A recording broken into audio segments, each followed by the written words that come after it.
4 মাস হয়েছে? বলছেন না। বলছে যাও তুমি ঘুরে যাও, 4 মাসের পরে তুমি আসবে, আল্ট্রাসাউন্ড করে দেখে দেবো। এরকম ভাবে জিজ্ঞাসা বা চেক করলে জানতে পারবে যে হ্যাঁ গর্ভবতী আছে কি না আছে। কিন্তু আরেকটা কথা, হিন্দুস্তানের কানুন আইনের এটা যেন একদম তাকে নিষেধ করা হয়েছে যে কেউ যেন আল্ট্রাসাউন্ড করে তাকে যেন না বলে যে ছেলে আছে না মেয়ে আছে। এটা হিন্দুস্তানের কানুন আইন। অনেকে শয়তান, অনেকে এরকম আমার ভাইরা আছে যারা নিষ্ঠুর শয়তান, জানোয়ারের মতো নিজের জীবন কাটায়। মেয়ে হতে হতে হতে হতে হয়ে চলে যাচ্ছে। এটা কি বাবার ফ্যাক্টরিতে রাখা আছে যে মেয়ে হচ্ছে কোনো মানুষ মেয়ে দিতে পারে, ছেলে দিতে পারে? সেই জায়গাতে দেখা গেল ডাক্তারকে লক করে টাকা ঘুষ দিয়ে বলছে আচ্ছা আল্ট্রাসাউন্ড তো করলেন ডাক্তার মশাই, ছেলে আছে না মেয়ে আছে? বলছে এবারও মেয়ে আছে। মেয়েটিকে জীবন্ত মেরে দেওয়া হয়েছে, মেয়েগুলোকে টুটি চিপে মেরে ফাঁসিতে ঝুলিয়ে দেওয়া হয়েছে। কতগুলো প্রমাণ নেবেন পেপার পত্রিকা ফেসবুক টুইটারে আপনি দেখেন।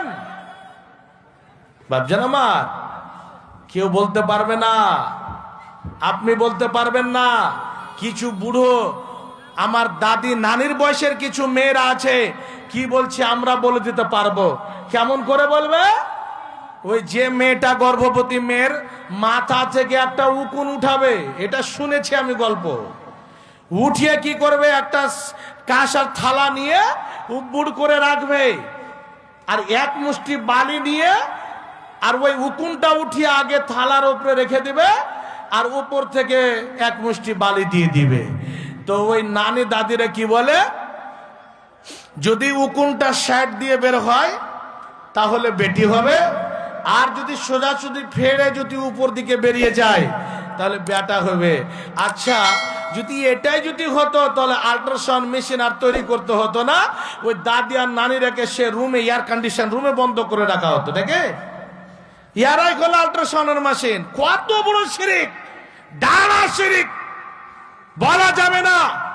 আল্লাহ বলছেন মায়ের পেটে ছেলে হবে না মেয়ে হবে। কেউ বলতে পারেনি আর পারবে না, কিয়ামত পর্যন্ত পারবে না। 3টা হয়ে গেল। 4র্থ নম্বরে বলেন আল্লাহ বলেন বান্দারে তুই শুনে রাখ, বৃষ্টি যেন এখানে ওখানে হচ্ছে। আপনার এলাকাতে আমার এলাকাতে বৃষ্টি কখনো হবে, কেমন ভাবে হবে, কম হবে না বেশি হবে, কত মেঘ দ্বারা হবে, কয়দিনে হবে, কিরকম হিসাবে হবে। বৃষ্টি কম হবে না বেশি হবে কেউ বলতে পারবেন না। 7টা হয়ে গেল। 5ম নম্বরে হলো কিয়ামত কখনো হবে, কিয়ামত কোন দিন হবে, কোন সময় হবে, কোন ঘড়ি ঘন্টা ধরে কয় মিনিটে হবে, কোন মাসে হবে, কোন বছরে হবে।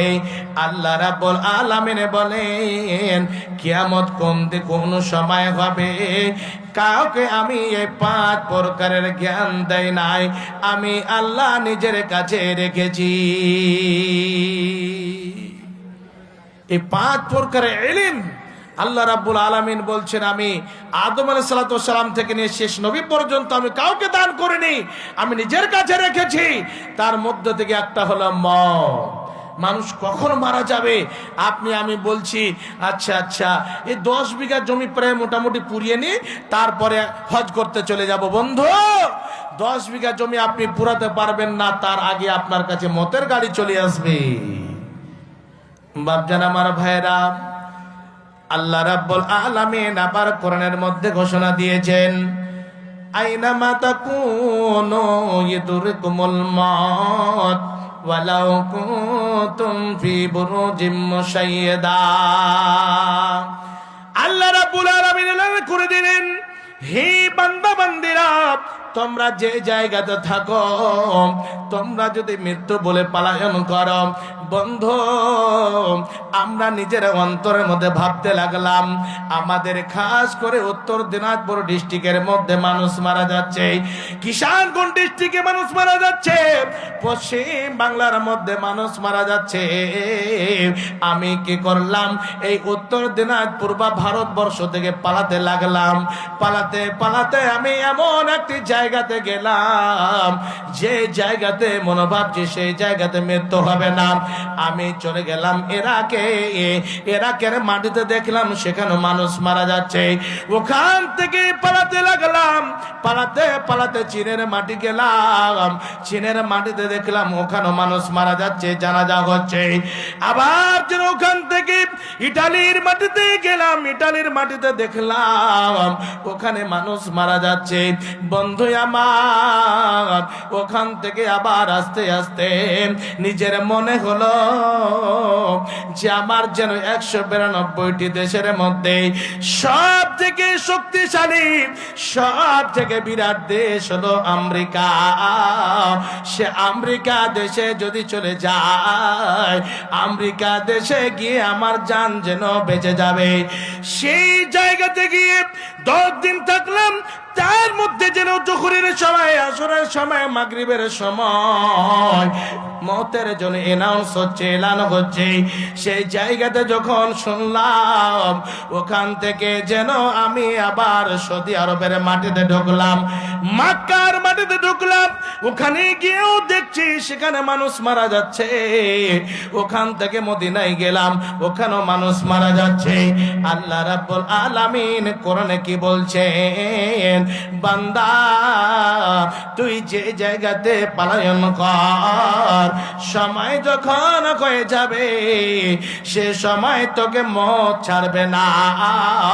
তুই যদি আকাশের মধ্যে এরোপ্লেনে যদি চলিস, যাদের মধ্যে চলিস, সমুদ্রের তলদেশে যদি চলে যাস, সে জায়গাতে যদি সোনার ঘর তৈরি করে থাকিস, সিসার ঘর যদি তৈরি করে থাকিস, সময় যখন হবে সে সময় মালাকুল মউত সেই জায়গাতে গিয়ে হাজির হয়ে যাবে, তুই সে জায়গা থেকে ছুট পাবি না। আর বেশিরে বলছেন, আল মাউতু কাদকুন কুল্লু নাফসিন শারিবুহু ওয়াল কবর বাবুন কুল্লু নাফসিন দাখিলুহু। মত এমন একটি যেন পান করার বস্তু আল্লাহ রাব্বুল আলামিন তৈরি করে রেখেছেন, এমন একটি শরবত, যে শরবত খানা প্রতিটি মানব জাতিকে পান করতে হবে। সেটা মিষ্টি হোক, সেটা যদি টক হোক, সেই যে কোনো রকমের হোক, আমাকে আপনাকে যেন সময় হিসাবে পান করতে হবে।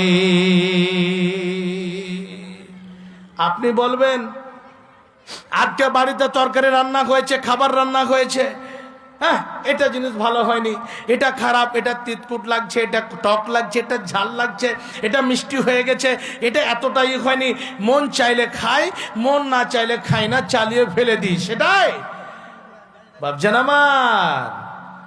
মদ যেমন একটি পেয়ালার বস্তু, এমন পান করার বস্তু, আপনার মন চাক বা না চাক, আমার মন চাক বা না চাক, আমাকে আপনাকে সময় হিসাবে পান করতেই হবে। কিন্তু এই জায়গাতে দুটো কথা, মদ মুমিন যারা হবে, মুত্তাকি পরহেজগার আল্লাহ ভীরু যারা হবে, যখন মালাকুল মউত তার পাশে গিয়ে দাঁড় হবে, সে বান্দাকে বলবে, ওরে মুমিন বান্দা, ইরজিই ইলা রাব্বিকা রাদিয়াতাম মারদিয়া। সেই সময় দাঁড় ঘুরি তাকে সুসংবাদ জানানো হবে এবং বলবে, বান্দা তুমি তোমার পূর্বর দিকে চলো, আল্লাহ বেরো বান্দাদের মদ খানা এত মিষ্টি মদ হবে, তাদের জন্য কোনো অসুবিধা হবে না। যখন বলবে বান্দারে তোমার সময় হয়ে গিয়েছে, তোমার আত্মাটা বের করে আমার হাতে দিয়ে দাও, তোমার রূহখানা বের করে আমার হাতে দিয়ে দাও, সেই মোত্তাকি পরহেজগার বান্দারা তারা যেন অসুবিধা করবে না, অসুবিধাও হবে না, কোনো সমস্যা হবে না, সুন্দরভাবে যেন তার রূহখানা বের হয়ে চলে আসবে। জান্নাতের ফারিস্তারা সে রূহখানা সুন্দরভাবে নিয়ে যেতে যেতে সাত আকাশের উপরে এমন একটি সুন্দর জায়গা আছে যাকে কোরআনের মধ্যে বলেছেন ইল্লিন, মুবারক জায়গা, মুত্তাকি পরহেজগার বান্দার রূহ রাখার জায়গা। সেই জায়গাতে গিয়ে রাখবে। আবার যারা পাপিষ্ঠ বান্দা হবে তার রূহখানা কেমন করে বের করা হবে?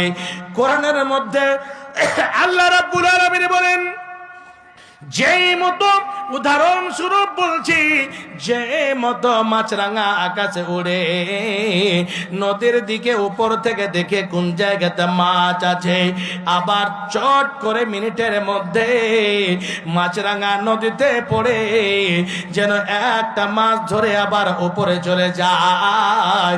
বন্ধু আমার, পাপিষ্ঠ বান্দাদের রূপের হতে চাইবে না।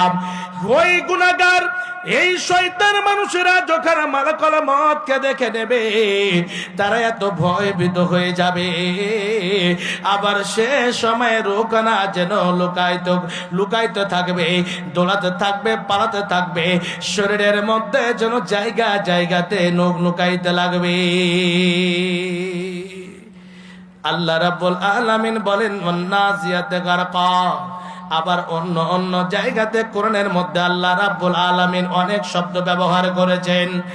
শেষ বেলায় মালাকুল মউত এইরকম ভাবে গলার মধ্যে হাত ঢুকাবে, হাত ঢুকিয়ে কঠোর ভাবে যেন ছিঁড়ে ছিঁড়ে, যে মতো কোনো লোহার বা তারের যদি ব্রাশের উপরে কোনো জিনিস রেখে দেন, লোহার তারের উপরে যদি কোনো কাপড় চোপড় রেখে দেন, কোনো কাঁটার উপরে যদি কাপড় রেখে দেন, যখন টানবেন তখন যেন ছিঁড়ে ছিঁড়ে আসবে, সম্পূর্ণ সুন্দরভাবে আসবে না।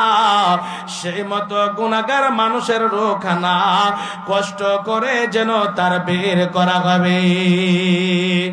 আর বের করতে করতে তাকে সঙ্গে সঙ্গে বলে দেওয়া হবে, তোমার জন্য সুসংবাদ নয়, তোমার জন্য আজকে থেকে দুঃসংবাদ আরম্ভ হয়ে গেল। কেননা তুমি নিজের জীবনটাকে জানোয়ারের মতো কাটিয়েছ। তোমার জন্য সুসংবাদ নয়, তোমার জন্য আজ থেকে দুঃসংবাদ আরম্ভ হয়ে গেল, আর এখন থেকে তোমার জন্য অপমানজনক শাস্তি আরম্ভ হয়ে গেল। বাপজান আমার ভাইয়েরা, আল্লাহ রাব্বুল আলামিন এই যে মওতকে কায়েম করেছেন ভালো এবং মন্দ আমলের বাছাই করার জন্য। মওত হবে, কেউ আমরা বাঁচতে পারবো না। হযরত আদম আলাইহিস সালাম থেকে নিয়ে সব নবীরা দুনিয়া ছেড়ে গেছেন, আমাদেরকে দুনিয়া ছেড়ে যেতে হবে। কেউ ধনী হয়ে বাঁচতে পারেনি, কেউ সুন্দরী হয়ে বাঁচতে পারেনি, কেউ সৌন্দর্য এত সুন্দর ছিল, সৌন্দর্য পাওয়ার পরেও সে বাঁচতে পারেনি, কেউ গরিব আমির ফকির মিসকিন কানা অন্ধ এরকম অসহায় কেউ বাঁচতে পারেনি। সমস্ত মানুষের মরণ আছে, আবার দুনিয়া ছেড়ে যেতে হবে। বন্ধু আমার, আমরা দুনিয়াতে যে আমল করব, ভালো আমল করব, মসজিদ নির্মাণ করব, মাদ্রাসা নির্মাণ করব, ইয়াতিম অসহায় ফকির মিসকিনকে খাবার দেব, তালিব ইলমকে খাবার দেব, কিসের জন্য? পরকালে যেন আমরা সুখময় জিন্দেগি পাই, আমরা পরকালে যেন সুন্দর জায়গা পাই, সেটা নিয়ে সেটার আশা রেখে আমরা এই দুনিয়ার বুকে আমরা ভালো আমল করার চেষ্টা করি। বন্ধু আমার, এই জায়গাতে একটা মাদ্রাসা তৈরি হয়েছে, অবশ্যই আল্লাহ রাব্বুল আলামিনের রহমত নাজিল হবে। এই জায়গাটা হচ্ছে একটা শিক্ষা প্রতিষ্ঠান, যে জায়গাতে আল্লাহ এবং রসুলের শিক্ষা দেওয়া হয়। ভাবছেন আমার, নবীর যুগে কোনো এরকম মাদ্রাসা রুম তৈরি করে শিক্ষা দেওয়ার কোনো ব্যবস্থা ছিল না। প্রিয় নবী নবী মুহাম্মদুর রাসূলুল্লাহ সাল্লাল্লাহু আলাইহি ওয়াসাল্লাম শিক্ষা দিয়েছেন মসজিদে নববীতে আসহাবে সুফাদের, খাস করে কিছু কিছু সাহাবীরা তালিবে ইলম হিসাবে সময়ের মধ্যে এই সময় একটা নির্ধারিত করেছিল, সেই সময়ে নবীজি দার্সে বসতেন, নবীজি হাদিসের দার্স দিতেন, কোরআনের দার্স দিতেন। তারা তালিবে ইলম হিসাবে, তারা ছিল ছাত্র, নবীজি ছিলেন শিক্ষক। বন্ধু আমার, কত কষ্ট করেছেন সাহাবায়ে কেরাম। আজকে আমাদের খাওয়ার দাওয়ার ইত্যাদি কোনো জিনিসের কোনো কমি নেই। সাহাবীরা নিজের মধ্যে বলেছে, বন্ধু নবীজির দার্স দিবেন, নবীজির দার্সে আমাদেরকে বসতে হবে, কিন্তু আজকে বসার সুযোগ পাই না। অনেক দিন থেকে, প্রায় মোটামুটি 3 দিন 4 দিন থেকে 10 দিন থেকে বাড়িতে খাবার নাই। তারা শুধু অল্প কিছু খাজুর বা পানি পান করে নিজের দিন কাটায়। ওরে বন্ধু, আমি যেন ক্ষেতের মধ্যে কাজের জন্য যাচ্ছি বা জঙ্গলের মধ্যে লকড়ি কাটার জন্য যাচ্ছি। বন্ধু আমি তোমাকে বলছি, বন্ধু তুমি আজকে নবীজির দার্সে বসো, কোরআন হাদিসের কথা শ্রবণ করো, সুন্দরভাবে তুমি শুনবে। আমি যেন আজকে ক্লাস থেকে গায়ের হাজির থাকব, সারাদিন যেন কিছু কাজ করে অল্প কিছু ইনকাম হবে, ওখান থেকে আমি বাড়িতে ছেলে মেয়েদের খাবার ব্যবস্থা দেব। হে বন্ধু, আমি যখন কালকে আসব, তুমি সুন্দরভাবে যেগুলো কথা নবীজি বর্ণনা করেছেন আমার কাছে এক এক করে বর্ণনা করবে, আমাকে শুনিয়ে দেবে। আমি শুনে যেন সুন্দরভাবে মুখস্থ করে নেব। আবার কালকে বন্ধু তুমি যাবে, আমি নবীজির দার্সে বসবো, নবীজির মুখ থেকে মূল্যবান কথাগুলো শুনবো। আবার তুমি পরশুদিন আসবে, আমি সে সময় তোমাকে A to Z এক এক করে যা নবীজি বলেছেন আমি শুনিয়ে দেব, তুমি শুনে মুখস্থ করে নেবে। এত কষ্ট করে তালিম হাসিল করেছেন বন্ধু, আজকে আপনারা আমরা কোরআন পেয়েছি কোনো আশা নিয়ে হারাতে নয়। আমরা যে এইরকম বাবার জমি মিরাজ পাব, কিছু জমি পাব, সেই মতো ইসলাম নয়। ইসলাম যেন কষ্টর সাথে সারা পৃথিবীতে ছড়িয়েছে। আবু হুরায়রা বলেন, আমি একদিন যেন টলমল করেছি, মাথা যেন টলমল করছে, নবীজির দার্সে যেতে পারবো না। কেন যেতে পারবো না? আমি 2-3 দিন থেকে অনাহার ক্ষুধার্ত অবস্থায় আছি, আমার জন্য কিছু অল্প খাবার জুটেনি। আমি বুদ্ধি করে রাস্তার ধারে দাঁড় হয়ে গেলাম, মনে করলাম কেউ লোক ওখান দিয়ে যখন যাবে আমি কিছু প্রশ্ন করব, প্রশ্নের উত্তর যখন দেবে তারা যেন আমার চেহারার দিকে তাকাবে, আমার মুখমণ্ডল খানা শুকনো যখন দেখবে আমার হাত ধরে খাবার ব্যবস্থা করে দেবে, টানতে টানতে তাদের বাড়িতে নিয়ে যাবে। আবু হুরায়রা বলেন, আমি তার হয়ে গেলাম। ওই দিক থেকে সর্বপ্রথমে হযরত আবু বকর সিদ্দিক রাদিয়াল্লাহু তাআলা আনহু আছেন। আবু হুরায়রা বলেন, আমি যখন আবু বকরকে দেখলাম আমার যেন অন্তরখানা খুশি হয়ে গেল। হতে পারে আবু বকর আমার খবর জিজ্ঞাসা করবে, আমার খাবার ব্যবস্থা করবে। আবু বকর যেন ওখানে এসে দাঁড় হলেন, বলছেন এই যে কোরআনের আয়াতের তরজমাটা আমাকে বুঝিয়ে দেন, আমি বুঝতে পারি না। সেটা আবু হুরায়রা জানে না সেটা কথা না, সেটা পদ্ধতি অবলম্বন করলেন। আমি যখন জিজ্ঞাসা করব আমার দিকে যখন তাকাবে, আমার শুকনো মুখখানা দেখে আমার খাবার ব্যবস্থা দেবে। আবু বকর বলে দিলেন, সুন্দরভাবে তরজমা করে দিলেন, তাফসীর করে দিলেন। আবু বকর যেন 1 পা 2 পা করে চলতে লাগলো। আবু বকর জিজ্ঞাসা করলেন, না আবু হুরায়রা তুমি খেয়েছো কি খাওনি তুমি বলো, সেটা জিজ্ঞাসা করলেন না। আবু বকর চলে গেলেন। দ্বিতীয় নম্বরে হযরত ওমর রাদিয়াল্লাহু তাআলা আনহু আছেন। হযরত ওমরও সেই কথা, আবু হুরায়রা সেটাই কথা জিজ্ঞাসা করলেন। ওমারও কিছু জিজ্ঞেস করলেন না। ওমার ওখান থেকে এক পা দুই পা করে বাড়ি চলে গেলেন। শেষ মুহূর্তে বিশ্বনবী ইয়াতীমের বন্ধু, গরিবের সাথী, সব জায়গার খবর রাখনেওয়ালা, অন্যদের বাড়িতে খাবার পৌঁছানোর দায়িত্ব নবীজির ছিলেন, কিন্তু নিজের বাড়িতে বাইতুল মালের জন্য অনেক টাকা পয়সা খাদ্য বন্টন করেছেন। আয়েশা বলেন, অবশ্যই নবীজি যখন আসবেন তখন কিছু সঙ্গে নিয়ে আসবেন, বাড়িতে খাবার ব্যবস্থা হবে। শেষ মুহূর্তে দেখছেন নবীজি যখন বাড়িতে ঢুকছেন, নবীজির হাতে যেন কিঞ্চিত পরিমাণে কিছু সামান নাই। এত দুঃখের ঘটনা। আল্লাহ পাকের নবী যখন ওখানে এসে দাঁড় হলেন, আবু হুরায়রাকে দেখে নিজের চোখে যেন জল চলে আসলো। আবু হুরায়রাকে জিজ্ঞাসা করেছেন এবং একটু মুষ্টি মেরে হেসে বলছে, আবু হুরায়রা তোমার খবর কি? নবীজি তার মুখের দিকে দেখে বুঝতে পেরেছেন আবু হুরায়রা যেন ক্লান্ত অবস্থায় আছে। আবু হুরায়রা ক্ষুধার্ত অবস্থায় আছে, কয়েকদিন থেকে এরকম খাবার যেন সুযোগ পায় নাই। আবু হুরায়রা হাতখানা ধরে টানতে টানতে বাড়ি নিয়ে গেলেন। গিয়ে সমস্ত বিবিদের জিজ্ঞাসা করছেন, ওরে আমার বিবি রে, তোমরা বলো বাড়িতে যেন কাউরি বাড়িতে খাবার আছে কি নাই বলো। সমস্ত বিবিরা উত্তর দিলেন, কিছুই খাবার নাই, তবে অল্প এক গিলাস দুধ কোন জায়গা থেকে হাদিয়া হিসাবে এসেছে, সেই এক গিলাস দুধ আপনার জন্য রেখেছি। আবু হুরায়রা শুনলেন। আবু হুরায়রা শুনে মনে মনে ভাবতে লাগলেন, হয়তো নবীজি আমাকে পান করার কথা বলবেন। সেই কথা নবীজি না বলে আবু হুরায়রাকে বলছেন, আবু হুরায়রা তুমি মসজিদ নববীতে যাও, যতগুলো আমার তালবে ইলম আছে আসহাবে সুফার মধ্যে, ওই সমস্ত তালবে ইলমদেরকে, সমস্ত সাহাবীদেরকে তুমি ডেকে নিয়ে আসো। আবু হুরায়রা গিয়ে ডেকে নিয়ে আসলেন। সেই মতো আপনারা বসে আছেন, সেই মতো সুন্দর ভাবে এসে ঘিরে বসে গেলেন। বসে যাওয়ার পর নবীজি বলছেন, আবু হুরায়রা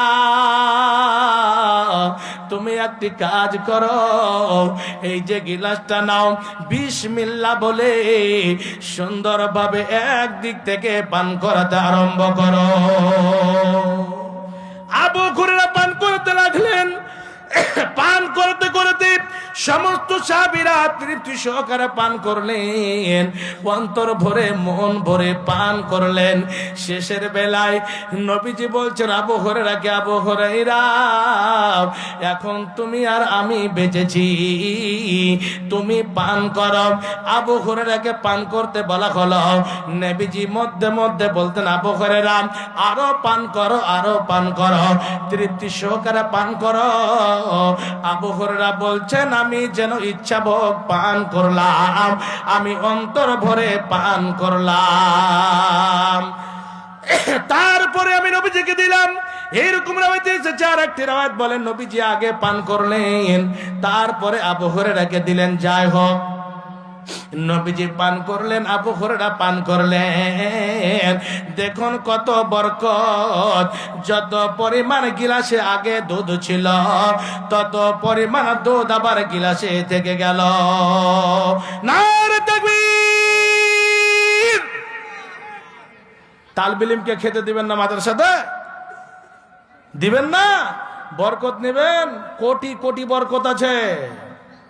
তালবে ইলমদের কত সম্মান আছে জানেন? নবীজি বলছেন, হাদিসের মধ্যে এসেছে, যারা শিক্ষা অর্জন করার জন্য, কোরআনকে অন্তর মধ্যে ঢুকাবার জন্য বাড়ি থেকে বের হয়, মান সালাকা তারিকান ইয়ালতামিসু ফিহি ইলমান সাহালাল্লাহু বিহি তারিকান ইলাল জান্নাহ, তার জন্য জান্নাতকে একদম আসান করে দেওয়া হয়। এবং নবীজি বলছেন, সে তালবে ইলমদের পায়ের তলে সম্মানের জন্য, তাদের সম্মান কত আছে জানেন? সমস্ত ফারিস্তারা নিজের ডানাগুলো, পরগুলো তার পায়ের তলে বিছিয়ে দেয়। সুবহানাল্লাহ বলবেন না? কত সম্মান তাদের। আজকে আমরা বলি তালবে ইলমের শিক্ষা, মাদ্রাসার পড়া শিক্ষা ফকিরি শিক্ষা। হ্যাঁ, 5,000 টাকা কি হবে? হ্যাঁ, যদি MBBS ডাক্তার বনি তাহলে পারে একটু কিছু হবে। 1 লাখ টাকা মাসে ইনকাম করব, সুখে জিন্দেগিটা কাটবে। বাপজান আমার, কোনদিন জীবন শিকার এটা কথা অন্তরে রাখবেন না। মান কার আল কোরআন ওয়া আমিলা বি, হাদিসের মধ্যে এসেছে যারা কোরআনের শিক্ষা নেয় আর এবং তার প্রতি আমল করে, যারা এই মাদ্রাসাতে ছোট ছোট বাচ্চারা কোরআনের শিক্ষা অন্তরে নিয়েছে, নিজের দিনের মধ্যে ঢুকিয়ে রেখেছে, যদি আমল করে সুন্দরভাবে, যারা হবে হাফিজ, তাদের বাবাদেরকে কিয়ামতের দিন একটা তাজ পরানো হবে। সেই তাজটা এত হবে সুন্দর, তারা দেখে বলবে এরা কারা? বলবে যে এরা হচ্ছে হাফিজের বাবা, যারা হিফজ করেছে, কোরআনকে সিনার মধ্যে রেখেছে।